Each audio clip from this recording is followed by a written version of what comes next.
Is going to go over how to use the inverse normal function to find various k values. Okay, so for the first one, we press menu, probability, distributions, and inverse normal. Okay, so that's where the inverse normal function is.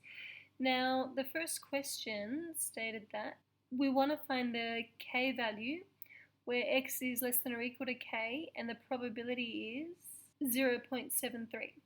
Now 0.73 is the probability, but it's also the area under the normal curve for x is less than or equal to k. So we put this probability under area, so 0.73. The mean is 20, and the standard deviation is 4. Okay, so press OK, and here it is. So that's the k value that x needs to be less than or equal to get a 0.73 probability with a mean of 20 and a standard deviation of 4. Now I said in my notes that this if you look at this k value, it's 22, which is higher than the mean. Now that makes sense because if you can imagine a normal curve with the mean in the middle, then 22 would be to the right of it. If you colored in everything less than or equal to that, it'd be more than half of the bell curve, which makes sense because our probability was more than half. Because remember, the area is equal to the probability. So because our probability was more than half, getting an answer that's bigger than the mean makes sense.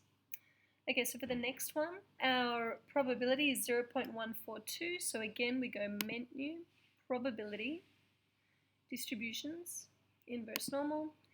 Okay, so we press 0.142. Again, the mean is 20, and standard deviation is 4. Enter, enter. Okay, so if we have a look, the probability was 0.142. That's quite small.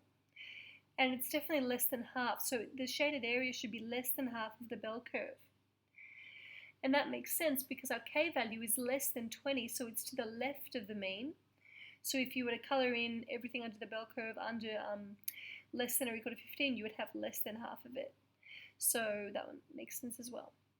Now for the next one, part C is x, the probability that x is bigger or equal to 0.531.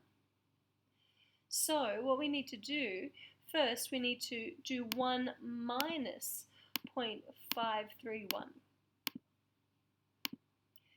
And then we get 0.469. The reason is, when you get a question that has x is bigger than k equals a probability, the inverse normal function that we use in the calculator can't do that. You need to convert it into a question where x is less than or equal to something equals a different probability.